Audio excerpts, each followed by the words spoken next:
பரிசுத்த வேதாகமம் பழைய ஏற்பாடு எரேமியா தீர்க்க தரிசன புஸ்தகம் 23ஆம் அதிகாரம்.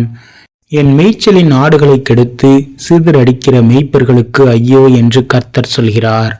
இஸ்ரவேலின் தேவனாகிய கர்த்தர் தமது ஜனத்தை மேய்க்கிற மேய்ப்பர்களுக்கு விரோதமாக சொல்கிறது என்னவென்றால், நீங்கள் என் ஆடுகளை பராமரியாமல் அவைகளை சிதறடித்து அவைகளை துரத்தி விட்டீர்கள். இதோ நான் உங்கள் பேரில் உங்கள் செய்கைகளின் பொல்லாப்புக்கேற்ற தண்டனையை உங்கள் மேல் வருவிப்பேன் என்று கர்த்தர் சொல்கிறார்.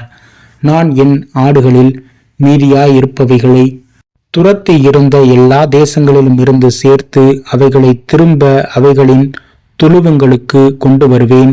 அப்பொழுது அவைகள் பழுகி பெருகும். அவைகளை மேய்க்கத்தக்கவர்களையும் அவைகள் மேல் ஏற்படுத்துவேன்.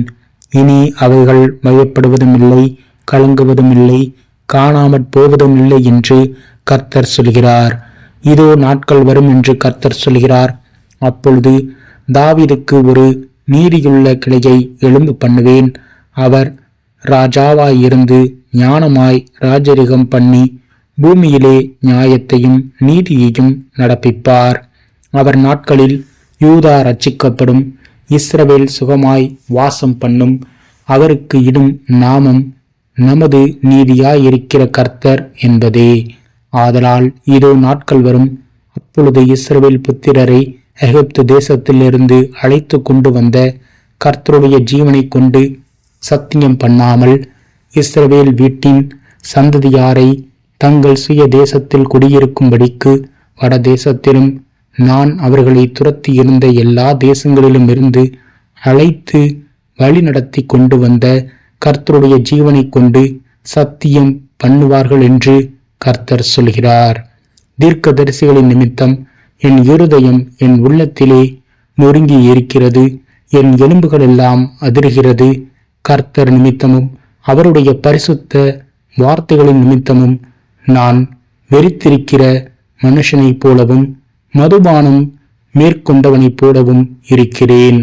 தேசம் விபச்சாரக்காரரால் நிறைந்திருக்கிறது, தேசம் சாபத்தினால் துக்கிக்கிறது. வனாந்தரத்தின் மேய்ச்சல்கள் வாடிப்போகிறது, அவர்கள் ஓட்டம் பொல்லாதது, அவர்கள் பலன் அநியாயமாயிருக்கிறது. தீர்க்கதரிசியும் ஆசாரியனும் மாயக்காரராயிருக்கிறார்கள். என் ஆலயத்திலும் அவர்களுடைய பொல்லாப்பை கண்டேன் என்று கர்த்தர் சொல்கிறார். ஆதலால் அவர்கள் வழி அவர்களுக்கு இருட்டிலே சறுக்கலான வழியாயிருக்கும். துரத்துண்டு அதிலே விழுவார்கள். அவர்கள் விசாரிக்கப்படும் வருஷத்திலே அவர்கள் மேல் பொல்லாப்பை வர பண்ணுவேன் என்று கர்த்தர் சொல்கிறார். சமாரியாவின் தீர்க்க தரிசிகளிலோ மதிக்கேட்டை கண்டேன். பாகாலை கொண்டு தீர்க்க தரிசனம் சொல்லி இஸ்ரவேல் என்னும் என் ஜனத்தை மோசம் போக்கினார்கள். எருசலேமின் தீர்க்க தரிசிகளிலும் திடுக்கிடத்தக்க காரியத்தை காண்கிறேன். விபச்சாரம் பண்ணி வஞ்சகமாய் நடந்து ஒருவனும் தன் பொல்லாப்பை விட்டு திரும்பாதபடிக்கு பொல்லாதவர்களின் கைகளை திடப்படுத்துகிறார்கள். அவர்கள் எல்லாரும் எனக்கு சோதோமை போலும் அதன் குடிகள் கோமாராவை போலும் இருக்கிறது.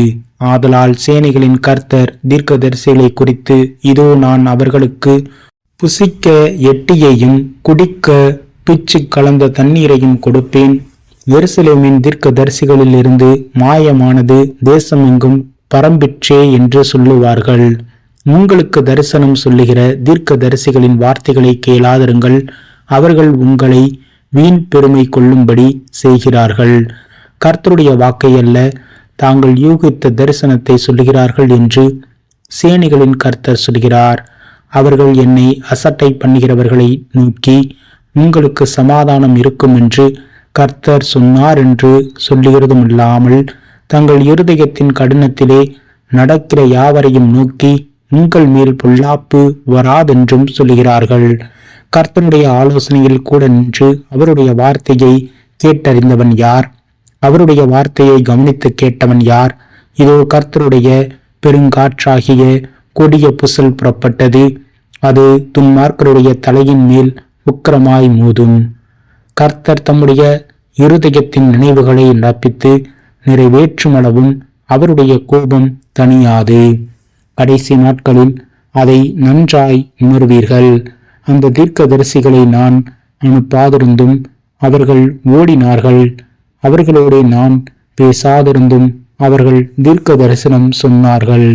அவர்கள் என் ஆலோசனையிலே நிலைத்திருந்தார்களே ஆகில் அப்பொழுது அவர்கள் என் வார்த்தைகளை ஜனங்களுக்கு தெரிவித்து அவர்களை தங்கள் பொல்லாத வழிகளையும் தங்கள் செய்கைகளின் பொல்லாப்பையும் விட்டு திருப்புவார்கள். நான் சமீபத்திற்கு மாத்திரமா தேவன், தூரத்திற்கும் தேவன் அல்லவோ என்று கர்த்தர் சொல்கிறார். யாவனாகிலும் தன்னை நான் காணாதபடிக்கு மறைவிடங்களில் ஒளித்துக் கொள்ள கூடுமோ என்று கர்த்தர் சொல்கிறார். நான் வானத்தையும் பூமியையும் நிரப்புகிறவர் அல்லவோ என்று கர்த்தர் சொல்கிறார். சொப்பனம் கண்டேன், சொப்பனம் கண்டேன் என்று என் நாமத்தை சொல்லி பொய் தீர்க்க தரிசனம் உரைக்கிற தீர்க்க தரிசிகள் சொல்லுகிறதை கேட்டேன். இதுவரைக்கும் இப்படி இருக்கும். பொய் தீர்க்க தரிசனம் சொல்லுகிற தீர்க்க தரிசிகளின் இருதயத்தில் ஏதாகிலும் உண்டோ? இவர்கள் தங்கள் இருதயத்தின் வஞ்சகத்தையே தீர்க்க தரிசனமாக சொல்லுகிறார்கள். என் ஜனத்தின் பிதாக்கள் பாகாலின் நிமித்தம் என் நாமத்தை மறந்தது போல இவர்கள் தங்கள் அயலாருக்கு விவரிக்கிற தங்கள் சொப்பனங்களினாலே என் நாமத்தை அவர்கள் மறக்கும்படி செய்ய பார்க்கிறார்கள். சொப்பனம் கண்ட தீர்க்கதரிசி சொப்பனத்தை விவரிப்பானாக. என் வார்த்தையுள்ளவனோ என் வார்த்தையை உண்மையாய் சொல்வானாக. கோதுமைக்கு முன் பதர் என் மாத்திரம் என்று கர்த்தர் சொல்கிறார். என் வார்த்தை அக்கினியை போலும் கண்மலையை நொறுக்கும் சம்மட்டியை போலும் இருக்கிறதல்லவோ என்று கர்த்தர் சொல்கிறார். ஆகையால் இதோ ஒவ்வொருவராய் தன் தன் அயலாரிடத்தில் என் வார்த்தையை திருட்டுத்தனமாய் எடுக்கிற தீர்க்கதரிசிகளுக்கு நான் விரோதி என்று கர்த்தர் சொல்கிறார். இதோ தங்கள் நாவின் சொல்லையே வழங்கி அவர் அதை உரைத்தார் என்று சொல்லுகிற தீர்க்கதரிசிகளுக்கு நான் விரோதி என்று கர்த்தர் சொல்கிறார். இதோ பொய் சொப்பனங்களை தீர்க்க தரிசனமாய் சொல்லி அவைகளை விவரித்து என் ஜனத்தை தங்கள் பொய்களினாலும் தங்கள் வீம்புகளினாலும் மோசம் போக்குகிறவர்களுக்கு நான் விரோதி என்று கர்த்தர் சொல்கிறார். நான் அவர்களை அனுப்பினதுமில்லை, அவர்களுக்கு கற்பித்ததுமில்லை, அவர்கள் இந்த ஜனத்துக்கு ஒரு பிரயோஜனமாய் இருப்பதுமில்லை என்று கர்த்தர் சொல்கிறார். கர்த்தராலே சுமரும் பாரம் என்னவென்று இந்த ஜனமாகிலும் ஒரு தீர்க்கதரிசியாகிலும் ஒரு ஆசாரியனாகிலும் உன்னை கேட்டால் உங்களை தள்ளிவிடுவேன் என்பதே பாரம் என்று நீ அவர்களுடனே சொல்ல வேண்டும். கர்த்தரால் சுமரும் பாரம் என்று சொல்லுகிற தீர்க்கதரிசியாகிலும் ஆசாரியனாகிலும் ஜனமாகிலும் சரி, அப்படி சொல்லுகிற மனுஷனையும் அவன் வீட்டாரையும் தண்டிப்பேன் என்று கர்த்தர் சொல்கிறார். கர்த்தர் என்ன மறு உத்தரவு கொடுத்தார், கர்த்தர் என்ன சொன்னார் என்று நீங்கள் அவரவர் தங்கள் அயலானையும் அவரவர் தங்கள் சகோதரனையும் கேட்பீர்களாக. ஆனால் கர்த்தரால் சுமரும் பாரம் என்கிற சொல்லை இனி வழங்காதிருப்பீர்களாக. அவனவன் வார்த்தையே அவனவனுக்கு பாரமாயிருக்கும். அதென்னவென்றால், நமது தேவனாகிய சேனைகளின் கர்த்தர் என்கிற ஜீவனுள்ள தேவனுடைய வார்த்தைகளை புரட்டுகிறீர்கள். கர்த்தர் உனக்கு என்ன மறு உத்தரவு கொடுத்தார், கர்த்தர் என்ன சொன்னார் என்று நீ தீர்க்கதரிசியை கேட்பாயாக. நீங்களோவெனில் கர்த்தரால் சுமரும் பாரம் என்று சொல்லுகிறபடியினாலே கர்த்தரின் பாரம் என்று சொல்லாதிருங்கள் என்று நான் உங்களுக்கு சொல்லி அனுப்பியும் நீங்கள் இந்த வார்த்தையை கர்த்தரின் பாரம் என்று சொல்லுகிறீர்களே.